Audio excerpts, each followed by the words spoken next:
wabarakatuh. Saya Rofiatul Ummah, NIM 1920101004.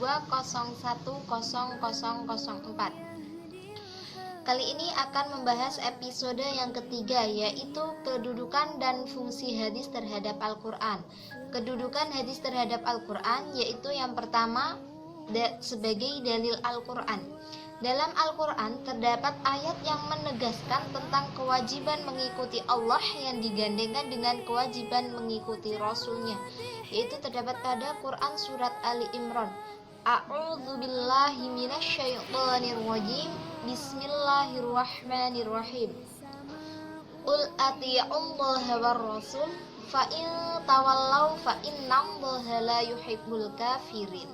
Yang artinya, katakanlah, taatilah Allah dan Rasulnya. Jika engkau berpaling darinya, sesungguhnya Allah tidak menyukai orang-orang yang kafir. Yang selanjutnya terdapat dalam Quran surat Al-Hasyr. A'udzubillahi minasyaitonirrajim. Bismillahirrahmanirrahim. Wa ma ataakumur rasulu fakhuzuhu wa ma nahakum anhu fantahu wattaqullah innallaha syadidul iqab. Yang artinya, apa yang diberikan Rasul kepadamu maka terimalah, dan apa yang dilarangnya bagimu maka tinggalkanlah, dan bertakwalah kepada Allah, sesungguhnya Allah amat keras terhadap hukumnya.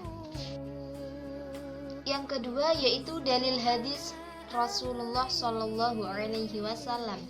Ada juga hadis Rasulullah Shallallahu Alaihi Wasallam yang menegaskan kewajiban mengikuti ajaran-ajaran yang dibawa oleh Rasulullah, yaitu terdapat pada hadis sebagai berikut. Bismillahirrahmanirrahim. Taraktu fikum amrayni lan tadillu abada ma in tamassaktum bihima kitaballah wa sunnata Rasulillah. Yang artinya, aku tinggalkan dua pusaka kepada kalian. Jika kalian berpegang kepada keduanya, niscaya tidak akan tersesat, yaitu kitab Allah, Al-Quran, dan sunnah Rasulnya. Dalam hadis lain, Rasulullah Shallallahu Alaihi Wasallam juga bersabda, Bismillahirrahmanirrahim. Alaikum bisunnati wa sunnatil khulafa'ur rasyidin al-mahdiyaini tamassaku biha. Yang artinya, kalian wajib berpegang teguh dengan sunnahku dan sunnah khulafa'ur rasyidin yang mendapat petunjuk, berpegang teguhlah kamu sekalian dengannya. Dan yang selanjutnya akan dijelaskan oleh teman saya. Terima kasih. Wassalamualaikum warahmatullahi wabarakatuh. Bismillahirrahmanirrahim. Assalamualaikum warahmatullahi wabarakatuh. Nama saya Teguh Radika, NIM 27. Saya akan melanjutkan presentasi dari teman saya tadi. Yang ketiga yaitu ijma. Seluruh umat Islam telah sepakat untuk mengamalkan hadis. Bahkan hal itu mereka anggap sejalan dengan memenuhi panggilan Allah dan Rasulnya yang terpercaya. Allah juga memberi kesaksian bagi Rasulullah bahwa beliau hanya mengikuti apa yang diwahyukan. Allah berfirman, Bismillahirrahmanirrahim. Qul la aqulu lakum indi khazainullahi wa la a'lamul ghaiba wa la aqulu lakum inni malak in attabi'u illa ma yuha ilayya. Qul hal yastawil a'ma wal basir afala tatafakkarun. Yang artinya, katakanlah, aku tidak mengatakan kepadamu bahwa perbendaharaan Allah ada padaku, dan tidak pula aku mengetahui yang gaib, dan tidak pula aku mengatakan kepadamu bahwa aku seorang malaikat. Aku tidak mengikuti kecuali apa yang diwahyukan kepadaku. Katakanlah, apakah sama orang yang buta dengan yang melihat? Maka apakah kamu tidak memikirkannya? Selanjutnya, fungsi hadis terhadap Al-Quran. Al-Quran dan hadis sebagai pedoman hidup, sumber hukum dan ajaran dalam Islam. Antara satu dengan yang lainnya tidak dapat dipisahkan. Keduanya merupakan satu kesatuan. Al-Quran sebagai sumber pertama memuat ajaran-ajaran yang bersifat umum atau global. Oleh karena itu, hadis menjadi sumber ajaran yang kedua untuk menjelaskan umum isi Al-Quran tersebut. Hal ini sesuai dengan firman Allah Subhanahu wa taala dalam surat An-Nahl ayat 44. Bismillahirrahmanirrahim. Wa anzalna ilaika dzikra litubayyana lin-nasi ma nuzzila ilaihim wa la'allahum yatafakkarun. Yang artinya, dan kami turunkan kepadamu Al-Quran agar kamu menerangkan pada umat manusia apa yang telah diturunkan kepada mereka, dan supaya mereka memikirkan. Quran Surat An-Nahl ayat 44. Allah menurunkan Al-Quran bagi umat manusia agar Al-Quran ini dapat dipahami oleh manusia. Maka Rasulullah diperintahkan untuk menjelaskan kandungan dan cara-cara melaksanakan ajarannya kepada mereka melalui hadis-hadisnya. Oleh karena itu, fungsi hadis Rasulullah sebagai penjelas Al-Quran itu bermacam-macam. Yang pertama yaitu bayan at-taqrir. Bayan at-taqrir disebut juga dengan bayan al-ta'kid dan bayan al-itsbat. Yang dimaksud dengan bayan ini adalah menetapkan dan memperkuat apa yang telah diterangkan dalam Al-Quran. Fungsi hadis dalam ini hanya memperkokoh isi kandungan Al-Quran. Sebagai contohnya terdapat dalam surat Al-Baqarah ayat 185. Bismillahirrahmanirrahim. Faman syahida minkumus syahra falayasum. Yang artinya, maka barang siapa yang mensaksikan pada waktu itu bulan, hendaklah ia berpuasa. Ayat Quran tersebut ditakrir dengan hadis sebagai berikut. Fa idza ra'aitumul hilala fasumu wa idza ra'aitumuhu fa'afdiru. Rawahu Muslim. Yang artinya, apabila kalian melihat ru'yah bulan, maka berpuasalah.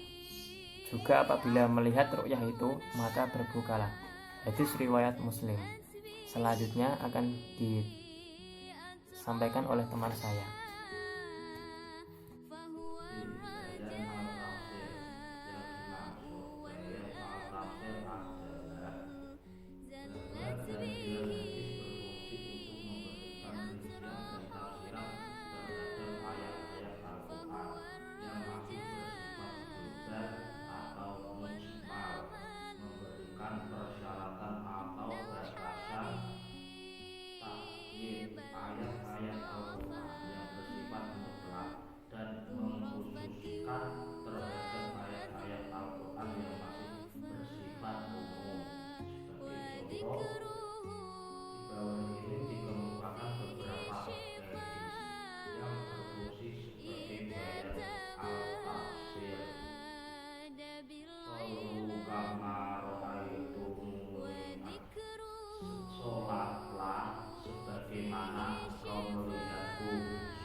Hadis ini menjelaskan bagaimana mendirikan sholat, sebab dalam Al-Quran tidak menjelaskan secara rinci salah satu ayat yang memerintahkan sholat.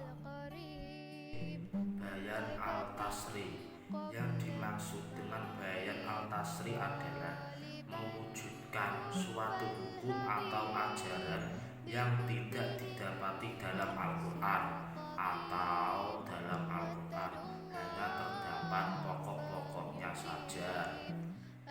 Suatu hadis, contoh hadis tentang zakat fitrah sebagai berikut. Anna Rasulullah sallallahu alaihi wasallam faradu zakata fitri min Ramadana ala nasi so'a min tafri au so'a min syairin ala kul hurran au abdi dakarin au ansyam minal muslimin. Rawal Muslim. Artinya bahwasanya Rasulullah SAW telah mewajibkan zakat fitrah kepada umat Islam di bulan Ramadan. Suatu sukat atau sak kurma atau gandum untuk setiap orang,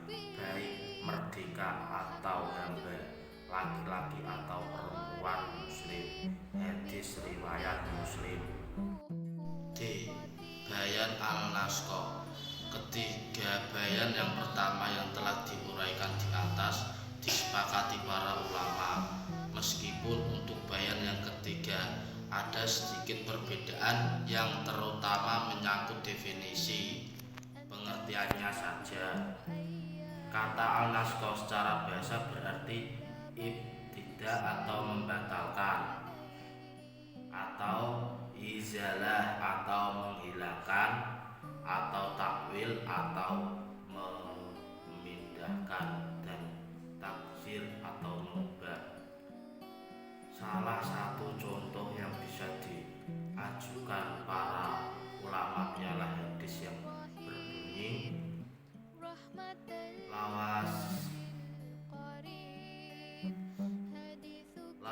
nyata liwaris, artinya tidak ada wasiat bagi ahli waris. Sementara yang menolak naskho jenis ini adalah Imam Syafi'i dan sebagai besar pengikutnya. Meskipun naskho tersebut dengan hadis yang mutawatir, kelompok lain yang menolak adalah sebagai besar pengikut mazhab Zahiriyah dan kelompok Khawarij. Terima kasih. Demikian presentasi dari kelompok kami. Mohon maaf semuanya. Assalamualaikum warahmatullahi wabarakatuh.